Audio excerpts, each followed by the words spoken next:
আপনি মাছ দিয়ে ভাত খেলে কাঁটা ফেলে খান, বুদ্ধি তো আছে ঠিকই। আপনি যদি বরকলে কোনো জমি কিনেন, কাগজ ছাড়া কিনবেন না, তাহলে বুদ্ধি ঠিকই আছে। দুনিয়াবি ব্যাপারে বুদ্ধি ঠিকই থাকে, ধর্মের ব্যাপারে একটু বুদ্ধি হয় না।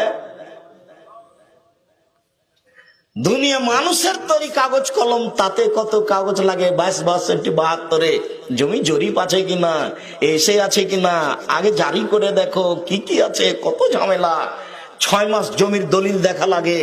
আর ধর্ম হুজুর যা বলে তাই আপনি মানেন। এ কথা তো আল্লাহ বলেননি, এই কথা তো আল্লাহ বলেন না। আল্লাহ বলছেন তোমরা জানা মানুষের নিকটে জানো, প্রমাণ সহকারে জানো।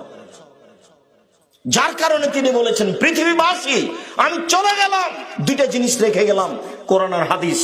ওখানে তিনি বলেননি কোনো আলেমের কথা, ওখানে তিনি বলেননি কোনো দলের কথা। তিনি বলেছেন পৃথিবীবাসী আমি চলে গেলাম।